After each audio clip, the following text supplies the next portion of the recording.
Olá, tudo bem com vocês? Eu sou a Inês Goldberg e no vídeo de hoje falaremos sobre inveja e gratidão em Melanie Klein. Trata-se, na verdade, de um de seus textos mais polêmicos, ao apresentar o conceito de que na vida do bebê encontra-se uma agressividade direcionada contra a boa experiência. Vamos entender melhor sobre isso? Klein descreve a inveja primária como uma pulsão agressiva que o bebê sente desde o começo da vida, que é dirigida ao seio da mãe, com o desejo de danificar os aspectos bons e protetores deste objeto nutritivo. E nesse ponto, Melanie Klein separa a inveja da frustração, pois não são os elementos frustrantes do objeto materno ou a situação ambiental que provoca a pulsão da inveja. Pelo contrário, ela provém do sujeito. E sua finalidade é atacar o que o objeto tem de bom e valioso. Mas como assim a finalidade do bebê é atacar o que o objeto tem de bom e valioso, que nesse caso é o seio da mãe? Para entender melhor esse ponto, vamos falar sobre a relação da inveja com o objeto. O primeiro objeto invejado é o seio que nutre, que alimenta, pois o bebê sente que ele possui tudo o que ele deseja e que tem um fluxo ilimitado de leite e que guarda para a sua própria gratificação. Então, a inveja ela contribui para as dificuldades do bebê na estruturação de um bom objeto, porque ele sente que a gratificação da qual foi privado ficou retida no seio.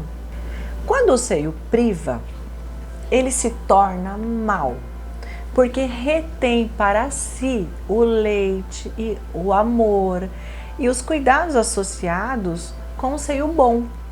Na fantasia, o bebê odeia e inveja o seio que sente ser mesquinho e malévolo. Então a inveja ela pode aparecer também em relação ao seio que gratifica. Mas de que maneira a própria facilidade com que vem o leite origina também a inveja? Pois embora o bebê se sinta gratificado, essa facilidade é sentida como um dom inatingível pelo bebê. Então Melanie Klein ela menciona sobre os mecanismos de defesa precoces que são reforçados pela inveja. E que mecanismos são esses? Dissociação, onipotência e negação. A confusão é muitas vezes usada de maneira ofensiva para se opor à perseguição e também à culpa por ter danificado um bom objeto, onde como exemplo podemos citar a desvalorização do objeto ou pessoa. A pessoa tem algo que admiro e valorizo. Como que funciona isso para vocês entenderem com mais clareza? Por exemplo, a pessoa tem algo que eu admiro e valorizo, mas não posso ter naquele momento. Então, eu desvalorizo. Exemplo, vai. Imaginem vocês aquela bolsa que a amiga comprou, que é linda e maravilhosa. Mas esse modelo sempre dá problema no zíper e na alça. Então, essa bolsa não é tão boa assim. Então, podemos entender, com relação à inveja, o sujeito, ele vê algo bom no outro, porém não consegue possuir naquele momento. E aí surge, a partir deste ponto, a inveja, onde se tem como objetivo da inveja desvalorizar, danificar, e fazer uma inutilização daquele objeto. Com isso, esse objeto danificado e desvalorizado, não me interessa mais. Então a pessoa perde o interesse pelo objeto. Então, assim, um outro ponto de vista de Melanie Klein, que ela menciona em sua obra, a importância de se diferenciar a inveja, ciúme e a voracidade como pulsões que interferem na introjeção do objeto bom. Então, como vimos, a inveja é um sentimento de ódio voltado a uma pessoa que possui uma qualidade desejada e que o sujeito não consegue possuir no momento. E como que funciona o ciúmes? Ele é baseado na inveja, porém existe uma relação triangular. Um exemplo é quando deseja possuir a pessoa amada e eliminar, afastar o rival. Aí percebemos os ciúmes nas relações, tanto relações de casal, como também relações em família, pais, filhos, relações entre amigos também, onde tem um ciúme do outro, entendeu? Onde se tem os ciúmes da outra pessoa. E a voracidade? A voracidade, ela quer extrair tudo de bom que o objeto possui. A inveja primária teria um resultado tão prejudicial para o desenvolvimento mental que, ao arruinar as capacidades e bondades do objeto, destrói a própria origem da bondade e da criatividade. Trata-se de uma ânsia impetuosa e insaciável que exerce aquilo que o indivíduo necessita. Então, assim, na voracidade está intimamente ligada à introjeção. Então, essa vontade, esse desejo, sabe, de destruir, né, essa própria origem da bondade e criatividade. Bom, falamos da inveja, do ciúme e da voracidade. E a cobiça? Como podemos inserir a cobiça nesse contexto? Primeiro, a inveja é diferente da cobiça.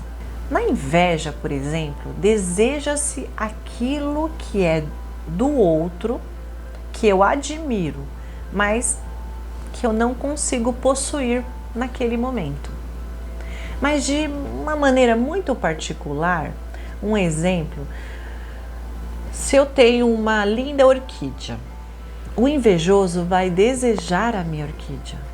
Como ele não pode ter essa orquídea, ele vai desvalorizá-la ou danificá-la, podendo desejar até que a minha orquídea morra, para ninguém ter nem ver essa orquídea, pois ele deseja ter a minha orquídea.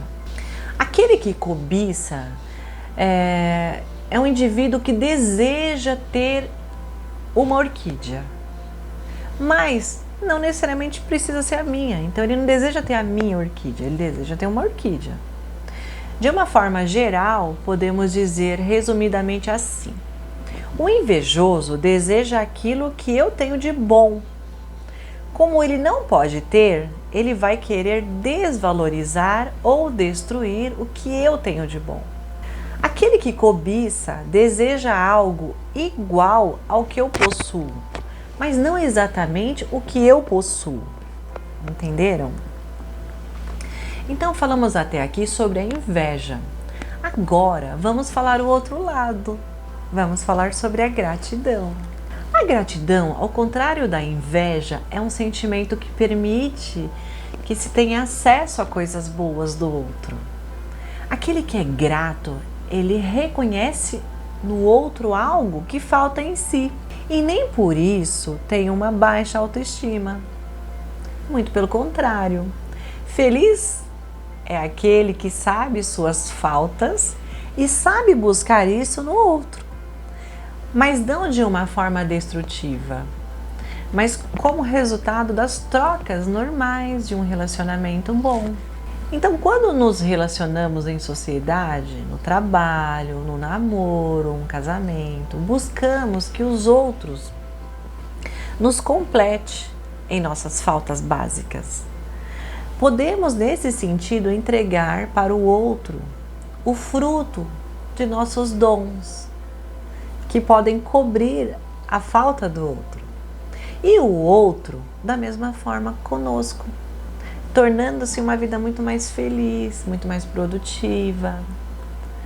Um exemplo simples que podemos dar aqui seria um casal em que um é desorganizado e decidido e o outro é organizado e indeciso.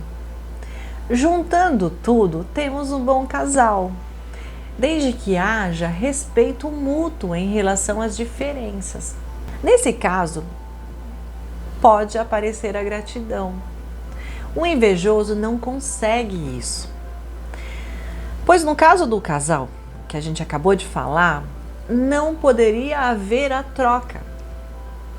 Caso o desorganizado seja o invejoso, ele procurará usufruir da organização do outro sem nada entregar em troca. Em uma ocasião comum, ele procurará exigir mais do que o outro pode dar. A partir daí, ele pode anular tudo que o outro tem de bom. Bom, vimos aqui que o mundo é um farto banquete à nossa disposição.